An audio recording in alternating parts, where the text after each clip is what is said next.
And now, please welcome to the stage, Chairman of Corporate and Investment Banking, Bank of America, Purna Sagirthi, to introduce USIBC's Global Leadership Awards.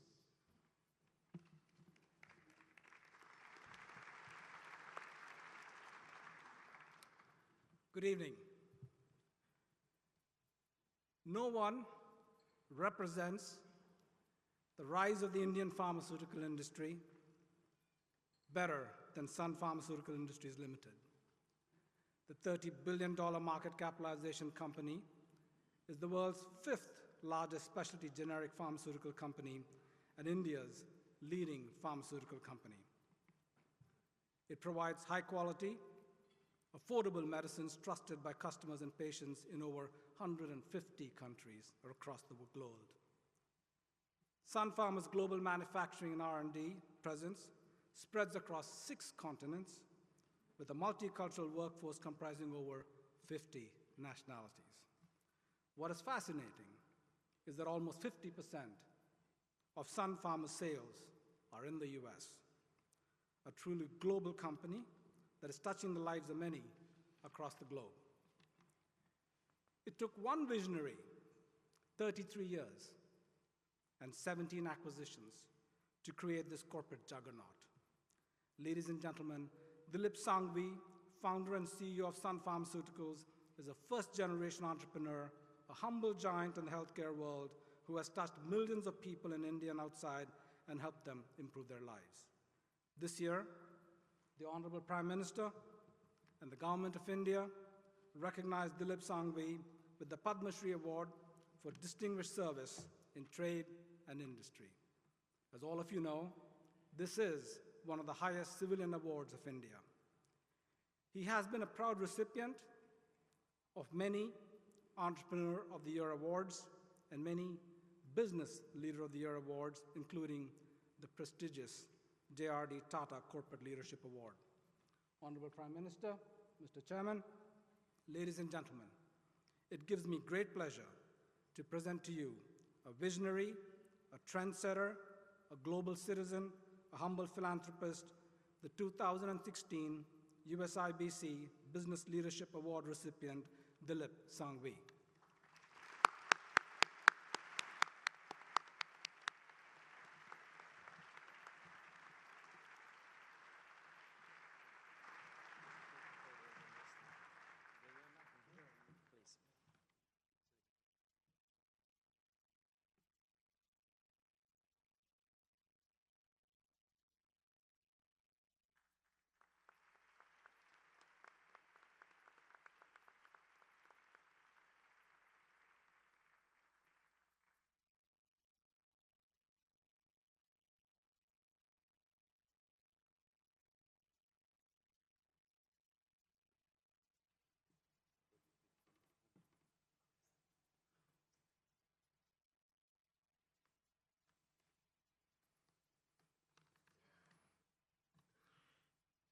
Respected Prime Minister, Mr. Narendra Modi, dignitaries, friends, I am honored to receive this award from USIBC on behalf of the entire team at Sun Pharma.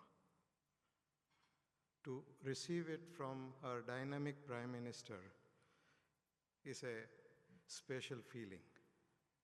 He's seen us grow from a small company to what we are today. And this transformation in Sun's journey to where we have reached has been possible because of our focus on solving problems for patients and making appropriate investments in technology, in world-class manufacturing, and in research and development. US is the largest market for us. Almost 50% of our turnover is in the US. In last few years, both in growing our business and in acquiring business, we have invested close to $4 billion in the US. And we continue to invest in the US, both in manufacturing infrastructure as well as in R&D. Out of $450 million that we will spend in R&D, $200 million we will spend in the US. And this is with a view to develop a portfolio of innovative products which will solve problems like cancer, problems like drug addiction, spasticity, and will help them potentially look for a better way of life. So, Prime Minister, sir, we promise you that as your Make in India call to Indian industrialists and global citizens, we will not only make in India, but we will innovate in India and take the products that we develop and make to the world. Thank you.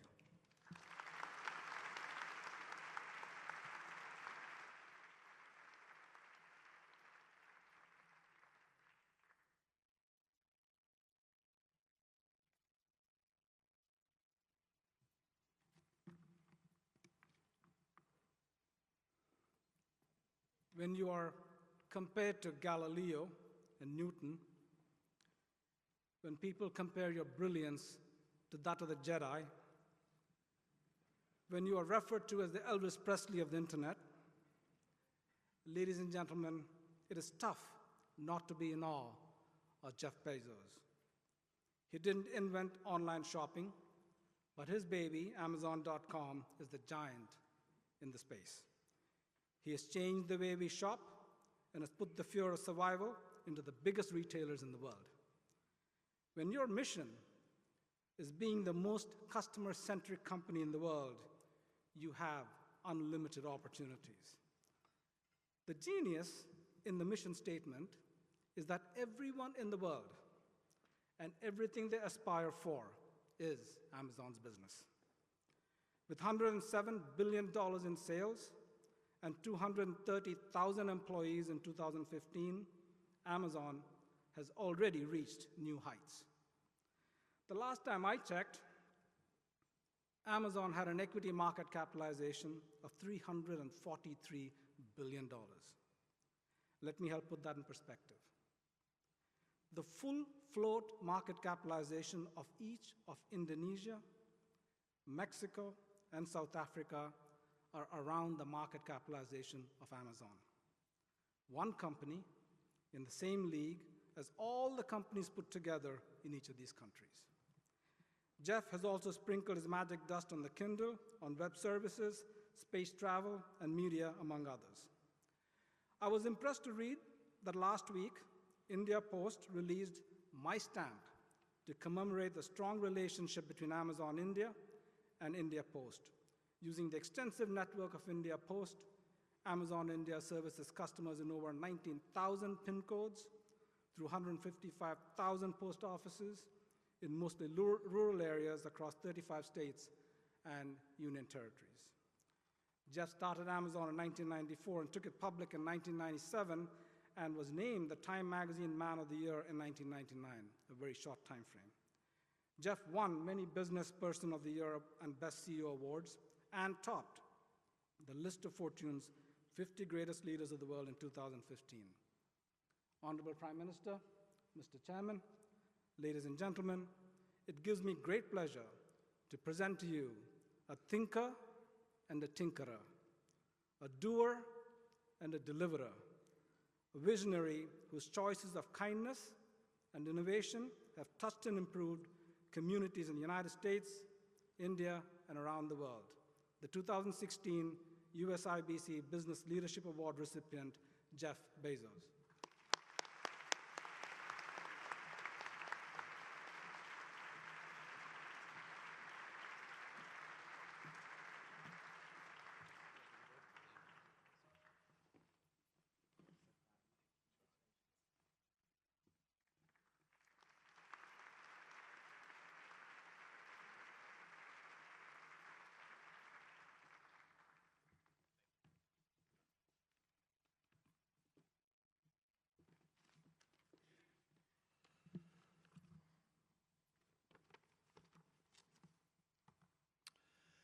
Thank you, Prime Minister Modi. It is a terrific honor to share the stage with you, much less accept an award. I'm very grateful and humbled. The timing of this visit of yours to the United States is a happy coincidence for me, because 3 years ago, just yesterday, we launched our marketplace, Amazon India. And I can assure you it's only the beginning, and as we like to say at Amazon, it's still day one. This award really, and you guys will find this easy to believe, is recognition of the efforts of our 45,000 employees in India, who have made the country the fastest growing geography for Amazon of all. It's also a recognition of how the lives of millions of Indians are being transformed by the adoption of technology and the use of e-commerce.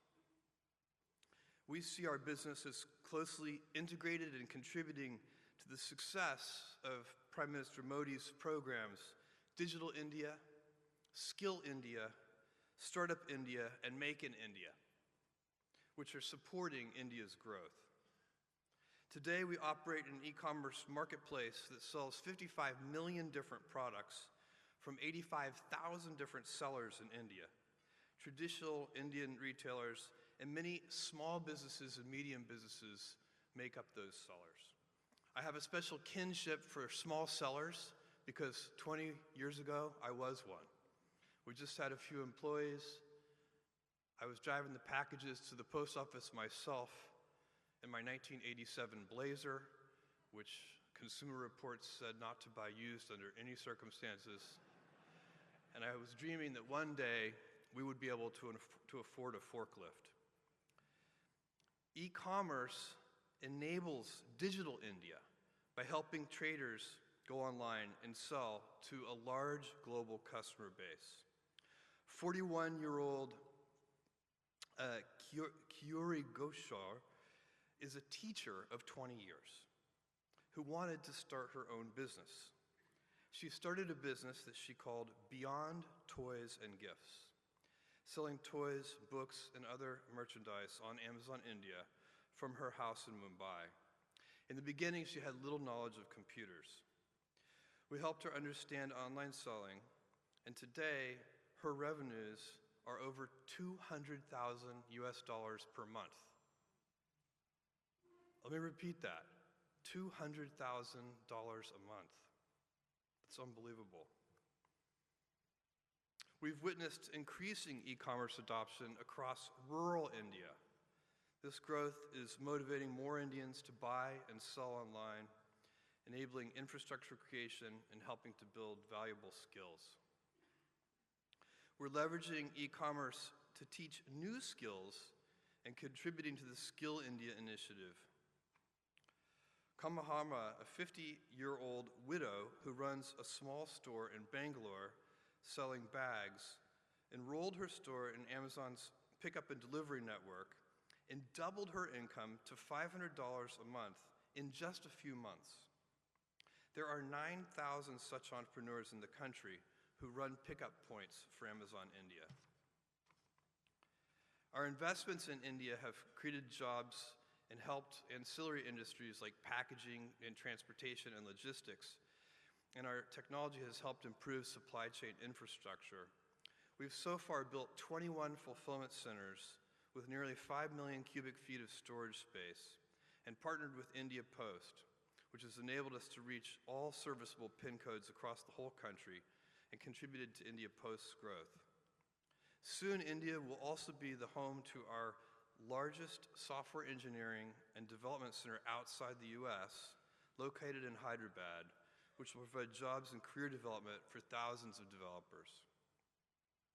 An ambitious program like Startup India needs the power of technology to help it grow, and we're excited to announce that we'll open an Amazon Web Services cloud region in India this year. Our investments won't only support Startup India, but will help to accelerate India's role as a hub for innovation and digital entrepreneurship. And over time, a significant number of new jobs will be created because of the deployment of Amazon Cloud Services and the way that makes Indian businesses nimbler, efficient, and global. And we've barely scratched the surface of this vast nation and its potential, its immense value to the global economy. Close to 8,000 Indian businesses are selling directly to customers in the US and in Europe from our website. 5,000 Indian businesses participated in record-breaking Black Friday sales last year. Make in India and sell to the world is turning into a reality. For example, Nadeem Syed, who owns a company called Standard Leather in Mumbai, is earning $3,500 a month selling leather jackets in the United States. It would have been very, very difficult, perhaps even unimaginable, to figure out how to do that as a leather workshop worker prior to the internet. In addition, big Indian brands like Organic India and Himalaya have seen significant sales growth and a global stage to directly connect with customers. I'm pleased to announce today that Amazon will invest an additional $3 billion on top of the $2 billion investment that we announced in 2014, bring our total committed investment in India to over $5 billion US.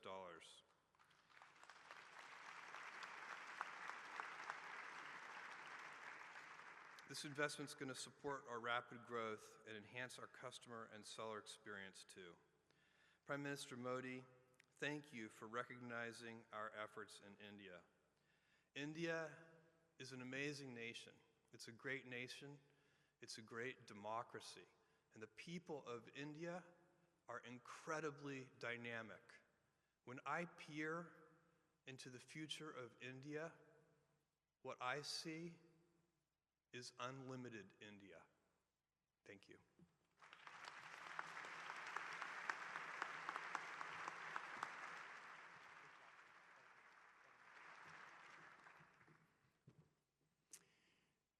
This is probably one of the most enjoyable moments of my life in terms of introducing somebody that you believe in completely. Over 20 years as CEO and chairman of Cisco, I had the opportunity to meet almost every single government leader in the world. And this man is one of the top 3 I've ever met. It's hard to explain how you come to that conclusion. And you begin to think about his ability to see around corners, outline a vision before it's obvious to others, to have the courage to set audacious stretch goals, articulate that to his country, and take the business and political risks to make it happen. He clearly grasped that every country, every company, every city, every state, every home, every car will be connected in ways that it hasn't been done before. And he's able to translate that, just like during the 90s with President Clinton, in terms of what that means to GDP growth, where he is already the fastest growing country in the world at 7% GDP growth. Wouldn't everyone love to be there? And he's setting a stretch goal that they can get an extra 2, 3, 4% through a digital approach, thinking in double digits. He is moving India from a country that many of us viewed around the world as a slow follower to a very fast and innovative organization of the future, with all the benefits of the inclusion, not just in jobs for a segment of the population, but jobs and connectivity for all 1.3 billion people within India. He outlines a digital India in terms of what it means to the country and captures the people's imagination. But he also knows that you think about Make in India, Startup India, a different nation in terms of connectivity from a healthcare and from an education point of view, he has to change things. And as he builds out the capability to connect every citizen, as I said earlier, at 1/5 the cost, can you imagine broadband here in America at 10 to 15 megs for $2.50 per month? That is 1% of the average income in India, and that is the magic number when things really begin to take off. And he envisions this and empowers his leadership team and also his chief ministers to say, here's what is really possible. And then he puts them in competition, and much like a CEO, he outlines his vision. He then says, here are the strategy elements to make it happen. He then breaks the execution. He breaks it then into specific metrics and goals. And then he puts them in competition to see who can do the best job for their citizens. He creates an environment that is almost unlimited. We in the business world, when you look at how he does this, we actually think during your spare time you would make a great CEO because you think that way. But he also just finished talking to 30 CEOs, and it was my fault that we ran late, by the way. We went overtime. I did not do a good job on time management. But he listened to each one of us, and then, without taking hardly any notes, because I sat beside him and watched him, he went back through almost every key issue that we covered and addressed each person around that table. I started with the challenge to say now is the time for India and the US to be the closest nations in the world, to use the India-US Business Council as an example, with our businesses working together to catch this inflection point, digital inflection point that can change the lives for 1.3 billion people in India and over 300 million in the US. He will not only lead the emerging world in this transition that is about to occur, he will lead the developed world. He's a leader that, as we listen to it, and I see both Republicans and Democrats in the audience, also as we think about our next president, be it a she or a he, both candidates have been selected, I think could learn a tremendous amount from. We at Cisco have bet big on India. I think it is the safest bet in the world. And I think when you listen to this man, you can understand not only what we could do between two great nations, but what we could do between two great business nations, citizens, countries who are founded on democracy. It is an absolute joy tonight to introduce, I think, one of the greatest leaders I've ever met in my life, the Prime Minister of India, Prime Minister Modi.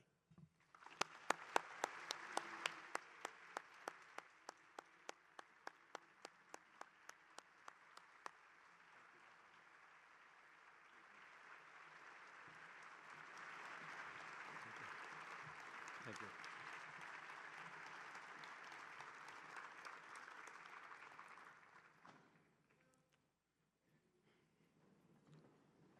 Ladies and gentlemen, I'm delighted to be here again among such a large and distinguished gathering of political and business leaders. Earlier today, I had the pleasure of meeting President Obama, and we shared our thoughts on a wide range of issues concerning our two nations. Tomorrow, I look forward to addressing the US Congress.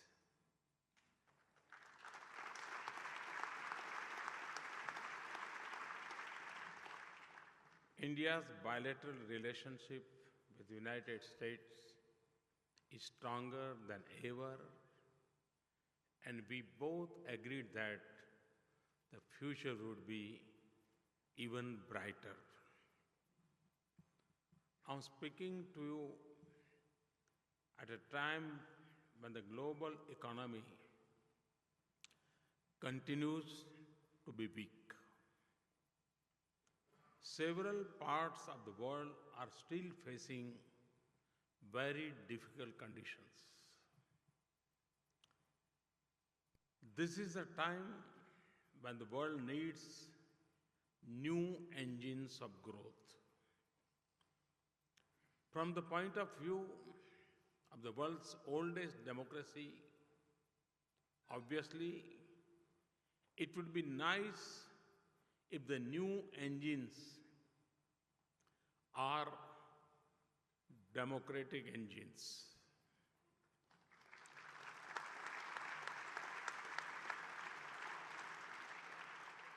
I'm happy to tell you that today India is poised to contribute as a new engine of global growth.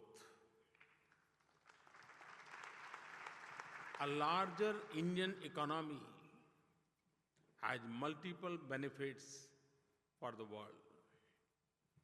Obviously, India presents a large and growing market.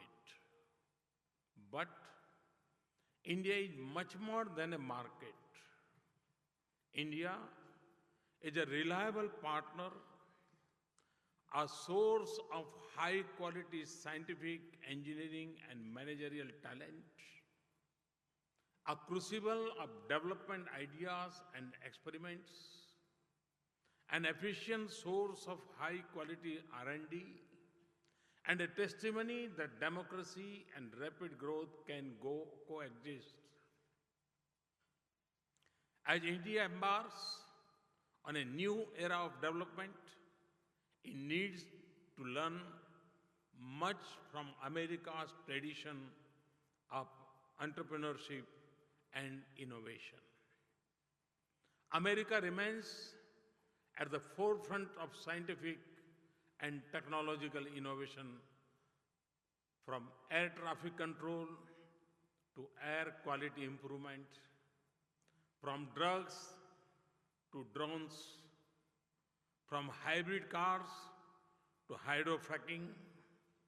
Indeed, to me, America is not just a country with a great past, it is a country with an exciting future.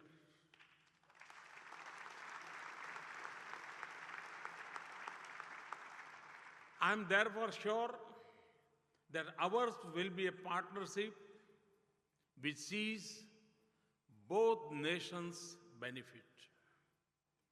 A very unique feature of the Indo-American relationship is the critical role of the Indian-American community in the US economy. It is rare that immigrants from one nation who becomes immigrants in other enjoy such high respect and repute in both countries. Indian Americans are a powerful cementing force in our growing economic cultural ties. I have just completed 2 years in the office. When I addressed you in 2014, I had just taken over the reins of government. We face a particular challenging domestic and external environment. Confidence of investors was at a low. Doubts were being expressed about the future of the Indian economy. The business community was unhappy with the inertia and stagnation that had set in. There was frustration with archaic policies and red tape. In 2 years, we have managed to overcome the odds and register an impressive economic performance. I want to take this opportunity to describe to you the key elements of our policies.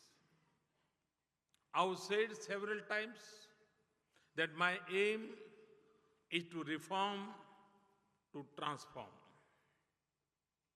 For me, reforms are those policies that transform the lives of ordinary citizens. In the last 2 years, we have taken a comprehensive package of reforms which go beyond more economic reforms. I can classify them into 4 types. First, macroeconomic policies to create a strong foundation. Second, policies to stimulate growth and employment through investment and trade and to increase efficiency and productivity.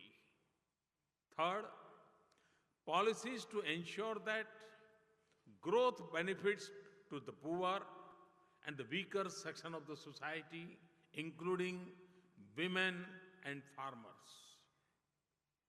Fourth, a frontal attack on corruption. Let me start with my macroeconomy.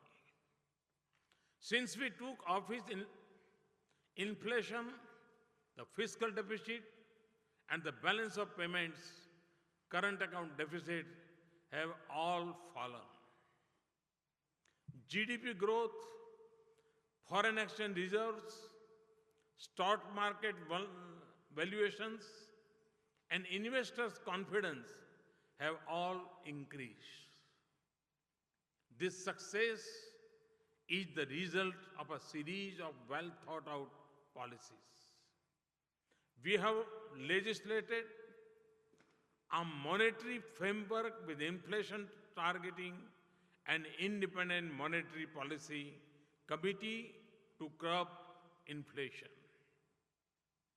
We embarked on a course of fiscal consolidation, and our fiscal deficit has been reduced substantially in each of 3 budgets so far.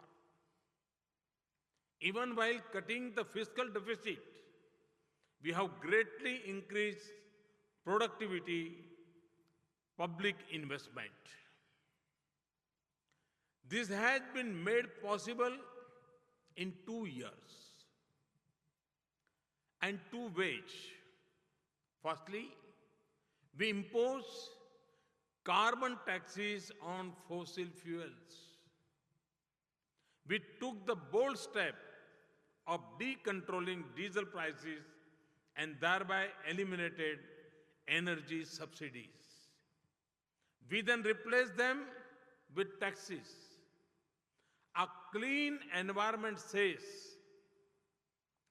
per ton has been increased by 8 times. Globally, there is much talk of carbon taxes, but much of it is just that talk. We have actually acted. Secondly, we have reduced wasteful expenditure through innovative methods and use of technology.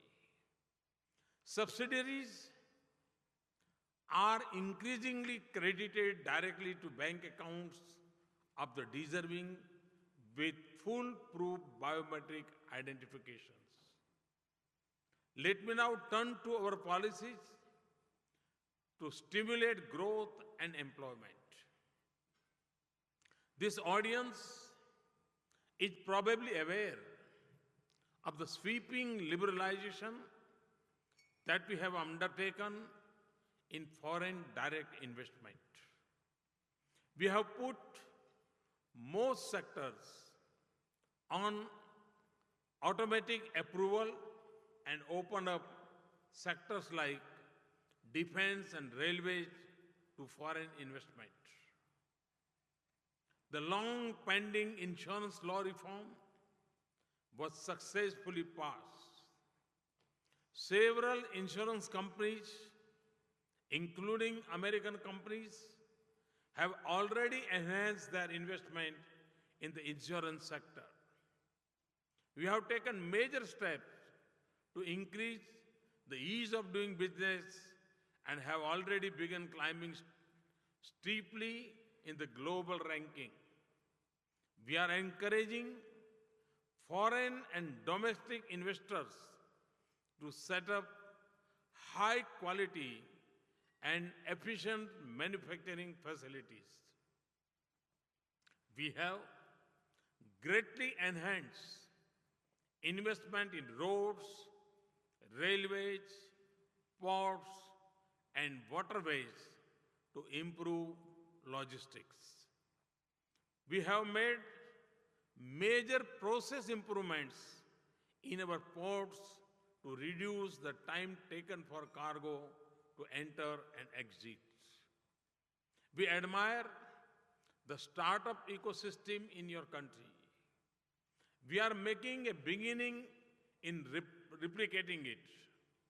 Our startup India program has stimulated a new breed of innovators. In 2016, Gemini has ranked Bangalore as the 5th most preferred location for innovation centers. It was not even in the top 10 in 2015. For our economy to succeed, we need a strong banking system. We inherited a system where cronyism and corruption were believed to be rampant in banking decisions and appointments to public sector banks. I held the first ever retreat of a prime minister with bankers. We have set up a clear performance measures and accountability mechanisms. We are committed to ensuring adequate capital. Interference in banking decisions has ended. A new process for appointments has been put in place under a bank board bureau. Credible and capable bankers have been appointed to head banks. For the first time since banks were nationalized 47 years ago, private sector professionals have been appointed in key positions first time. I now turn to our policies to ensure that growth is inclusive. We have brought more than 200 million people into the banking system through the financial inclusion program called Pradhan Mantri Jan Dhan Yojana. This is more than the population of most countries in the world. Now, these millions are part of our banking system, and words like interest rate have a meaning for these poor people. These people have shown that there is a great strength at the bottom of the pyramid. Believe it or not, accounts opened under the Pradhan Mantri Jan Dhan Yojana today have a total balance of almost $6 billion.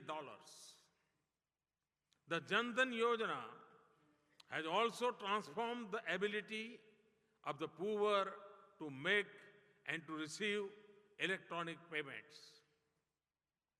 Every Jan Dhan account holder is eligible for debit cards. India's banks and post offices are also being encouraged to operate mobile ATMs. Mobile ATM is one where cash can be drawn and simple banking tasks done through a handheld device. We have provided a safety net through new social security schemes. We have introduced 3 non-subsidies but low-cost schemes covering accident insurance, life insurance, and pensions. Because of their massive coverage, the premiums are low. There are now over 120 million subscribers. We have paid special attention to gender justice into empowering women. We have a new savings program to help pay for girls' education with a special high rate of interest. To relieve rural women from the health hazards of cooking with firewood, we are giving 50 million new gas connections in poor rural areas. Under our new self-employment financing program called Mudra, Pradhan Mantri Mudra Yojana, over 70% of the beneficiaries are women. More than 27 million new women-headed businesses have been assisted. We have changed our policies to allow women in combat roles in the armed forces. New rules are increasing the representation of women on corporate boards of directors. Agriculture remains India's mainstay in terms of providing livelihood. There was a tendency to deprive farmers of subsidized fertilizer by diverting it for the production of chemicals.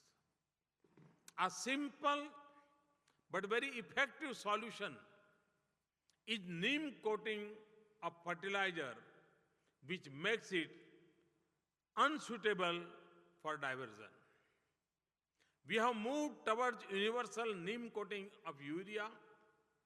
It has already saved millions of rupees of diverted farm subsidies and improved fertilizer availability to farmers. It is an example of how simple reforms can be very effective. We have introduced a soil health card nationally, which tells every farmer the condition of his or her soil. It enables the farmers to choose the best crop and right quantity and mix of inputs. The greatly reduced wastage of inputs and increase crop yield besides protecting the soil. By reducing unnecessary chemical inputs, it is also good for health of consumers. 140 million soil health cards will be issued. This brings me to an achievement that I think even our worst critics do not dispute. This is the change in levels of corruption. For many years, economists and other experts have held corruption to be one of the main constraints on the growth of any developing country. We have taken decisive steps to curb corruption. I have already referred to what has been done in public sector banks. We removed discretion in allocation of key resources and moved to transparent auction of mines, spectrum, and FM radio licenses, and we have purged leakage through direct benefit transfer. We have revamped our personnel management to ensure that senior positions are held by persons of integrity. We have launched an ongoing campaign against tax evasion and black money. The poor are the greatest beneficiaries of the reduction in corruption. Looking to the future, let me outline what I see as the path we will follow in the coming years. Firstly, we will continue to have disciplined and prudent macroeconomic policies. I firmly believe that sound macroeconomic fundamentals are necessary foundation for long-term sustainable growth. Secondly, we will combine this with a continued stress on inclusion and equity.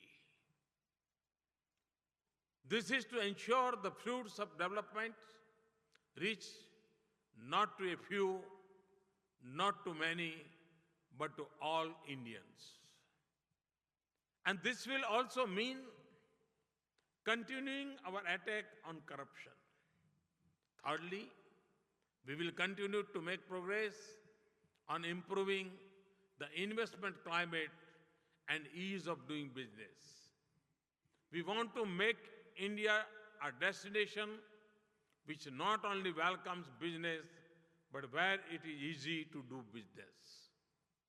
We have largely achieved the first by drastically liberalizing our foreign direct investment policies.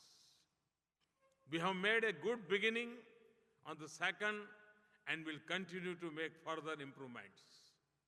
We will continue to invest large sums to create a world-class infrastructure. We will continue to strengthen the Make in India initiative. It is not indeed for any manufacturing for the domestic market or import substitutes. It is as much about making world-class products and service for the whole globe. That is why, for us, improvements towards free trade are important. It is very important for us that developed countries open their markets not only to goods from countries like India, but also to services. I see this as a win-win proposition for the US and for India. India is the future human resource powerhouse of the world with a young, hard-working population. In my vision, a partnership between American capital and innovation and Indian human resources and entrepreneurship can be very powerful. I am convinced we can strengthen both our economies through such a partnership. We will continue to make our tax policies more predictable. We have made major strides towards predictability by signing a number of advanced pricing agreements with the United States. We are committed to taking this further. At the same time, like the US, we are cracking down on tax evasion and unfair tax avoidance. We will continue to provide strong protection to intellectual property rights in accordance with our newly announced policy. We will continue to open up our defense sector.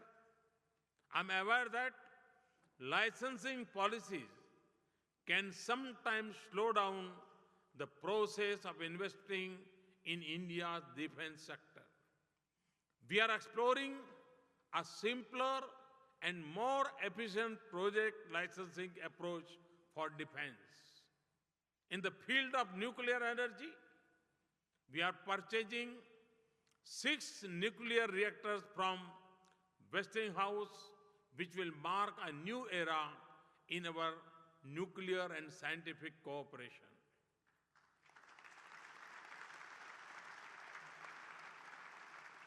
I was delighted when GE became one of the first companies to make a major investment in the newly liberalized railway sector.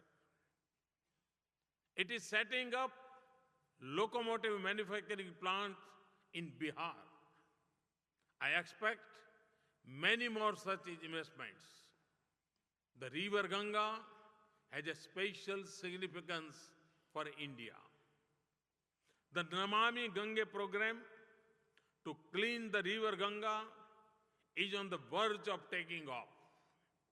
It will be a big priority over the coming years. This project offers major opportunities for American companies with their expertise in environmental engineering, water and sewage treatment, and the like. This project is a high priority for my government, and our aim is to restore the Ganga to its pristine glory. Ladies and gentlemen, we have begun our journey towards a transformed India. A transformed India with 1/6 of humanity will mean a transformed world.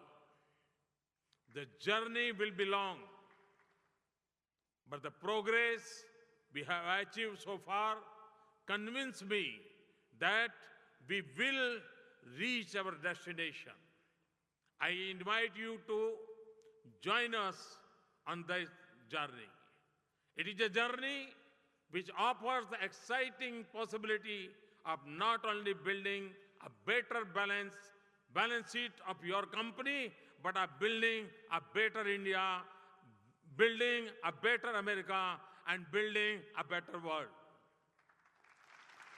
Thank you very much. Thank you. Thank you.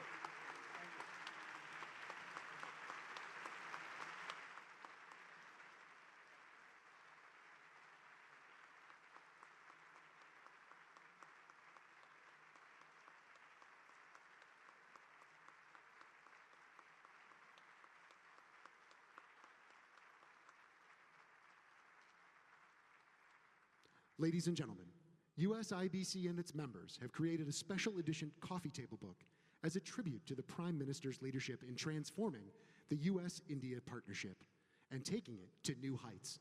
Please join your hands together as USIBC Chairman John Chambers, Vice Chair Ed Monser, and President Dr. Aghi present this special gift to the Prime Minister.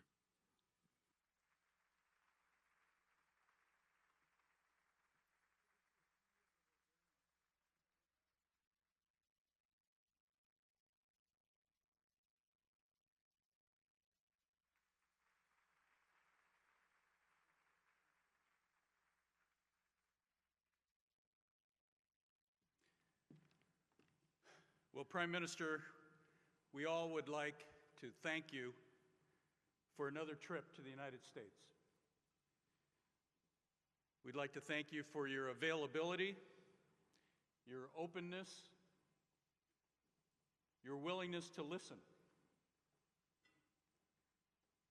We also want to thank you for the trust that you give the U.S.-India Business Council. We appreciate it very much. Many of us here have traveled to India to vibrant Gujarat conference over the years to listen to you, to hear your vision. And recently, many of us here traveled to Mumbai to Make in India, again, to listen to your message, to listen to your vision. Thank you. Thank you for the courageous leadership, the courageous global leadership you bring. Your willingness to make and take important positions and then invest your own time, your own energy, your own spirit to ensure those successes. Thank you. Make in India is working. Thank you. Digital India is working. Thank you. Skills India is working. Thank you. But most important, and this is in business measures, and you talked about productivity, and what we see in our employees in India is a dramatically improving productivity. Where does that come from? It comes from many sources, but we all see the hope and optimism that you deliver to the people of India is reflected in the business results. And I must say, your consistent message of hope and optimism for all of us inspires us.